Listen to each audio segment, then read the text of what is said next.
Canada, September 24, 2022.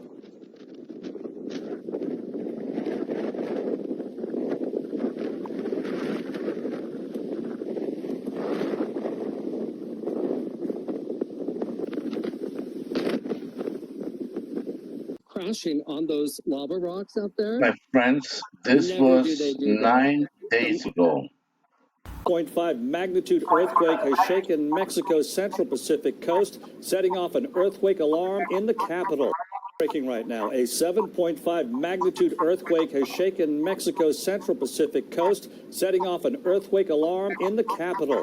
We've just learned at least one person has died, and there are some early reports of damage to buildings.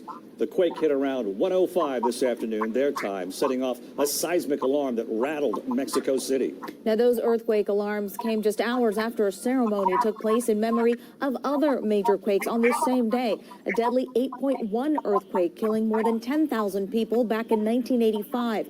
And in 2017, a 7.1 quake killed around 370 people. Again, both of those earthquakes happening on September 19th. We've got team weather coverage on this latest earthquake. Let's start with Tim Pandages. Tim. All right, hey guys, this can be classified as a major earthquake along the Pacific coast of Mexico between Puerto Vallarta and Acapulco. 7.6 magnitude, and at a depth of 6 miles, that's relatively shallow.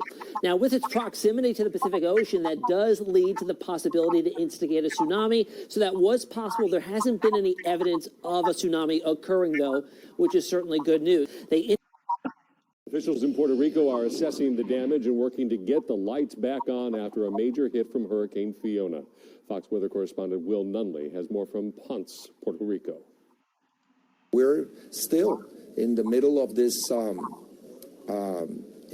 event. Officials in Puerto Rico say they remain in rescue and response mode following a direct hit from Hurricane Fiona. The storm made landfall on Sunday, packing 90-mile-per-hour winds, knocking out power to the entire island, more than 3 million people. Record flooding is being reported, with the governor calling the damage, quote, catastrophic. Unfortunately so, I have to say that the hurricane and now the storm, the related storm, has covered the whole island. About 22 inches of rain falling here so far, and another 4 to 8 inches are in the forecast. Hundreds of homes and businesses damaged or destroyed, prompting water rescues and widespread evacuations. At least 1,300 people slept in shelters last night, bringing back memories of Hurricane Maria, which devastated the island 5 years ago this week. You will expect to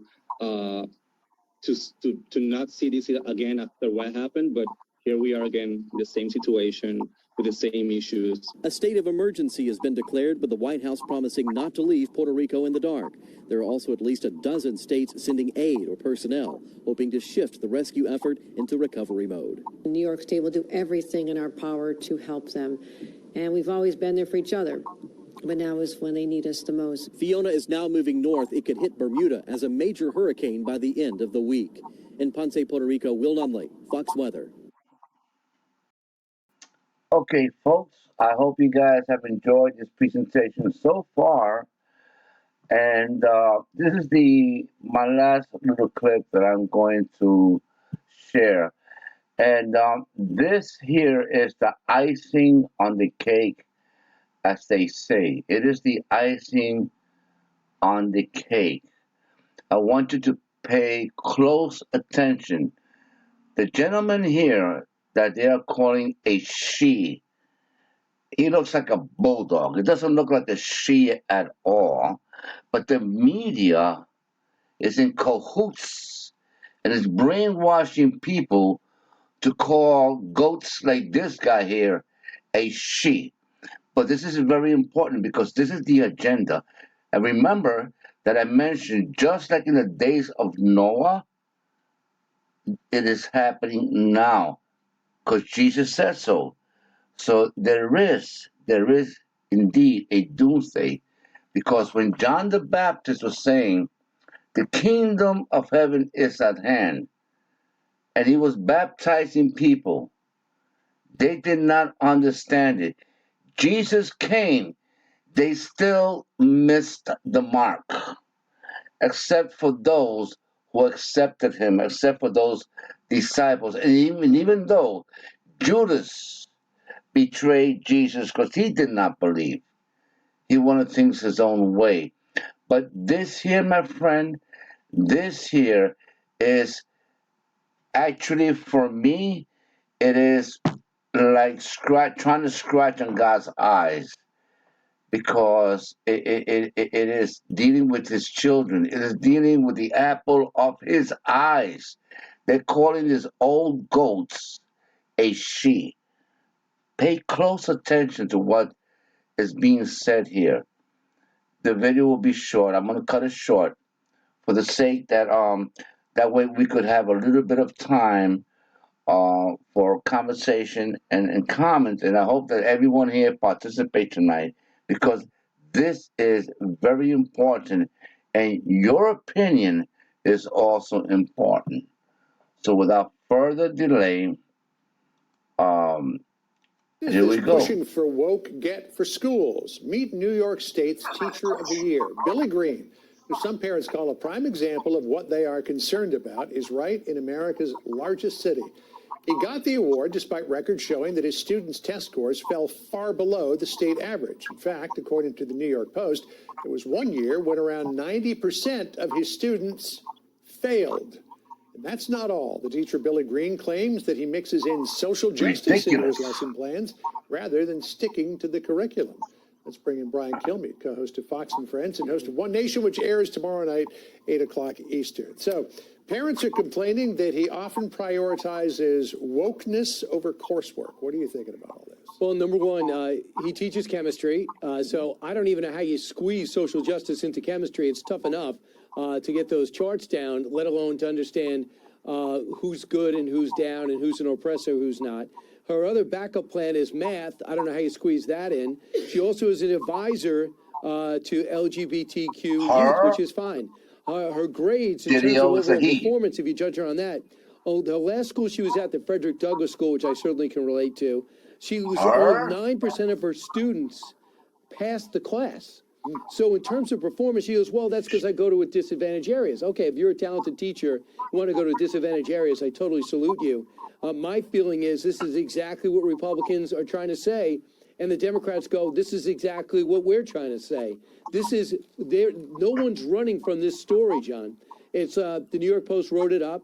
She got an award for doing exactly what I described. She also describes herself as Puerto Rican, Black, and gutter gay. Nancy Pelosi is that guy there. Description that maybe kids will have forever when they describe the teacher that they had in school. No. So I don't know if I remember describing any of my teachers like that, nor did they want me to.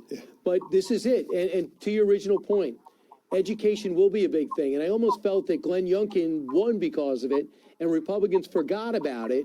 And I think they brought it back beginning at today with this program, and they're not reaching. It's not a reach. This is what's happening. If I was to give this bio, this story to Joe Biden, he'd go great.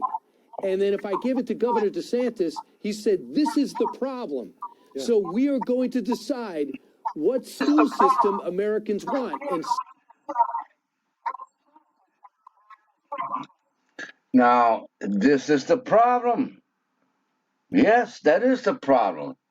Because they are scratching the apple of the apple of God's eyes when they try to influence their filthiness on young little kids.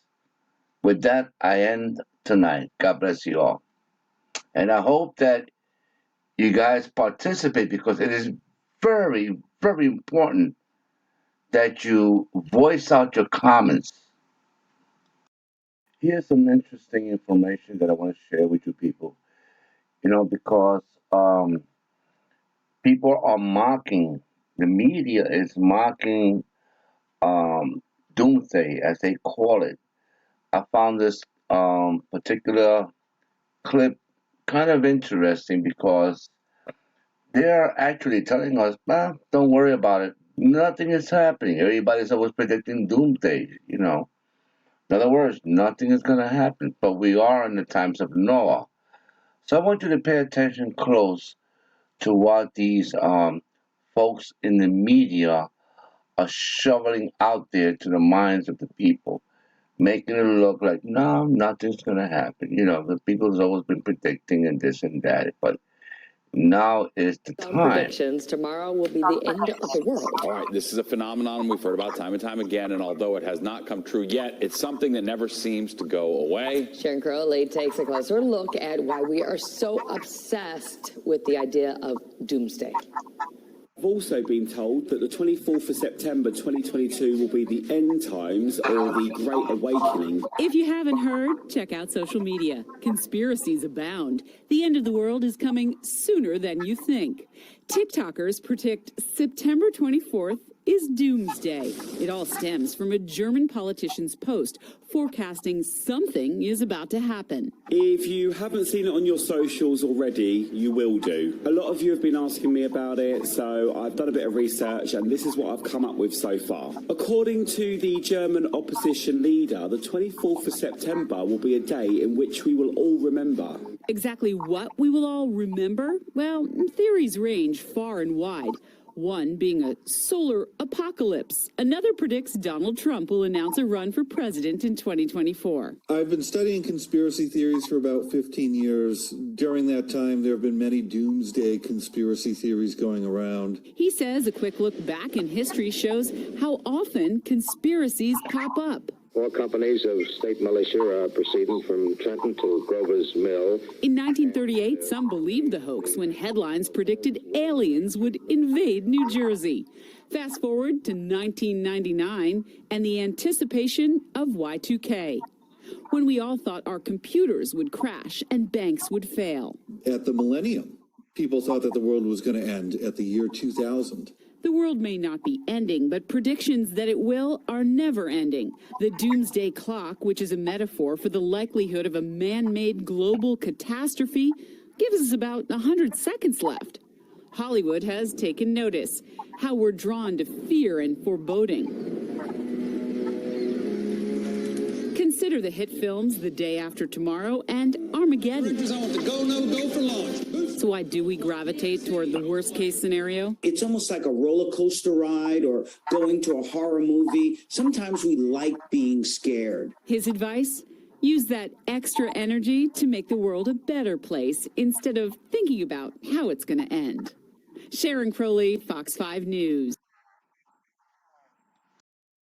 I heard the chief of the department yell, "The tower has come down. The tower has come down."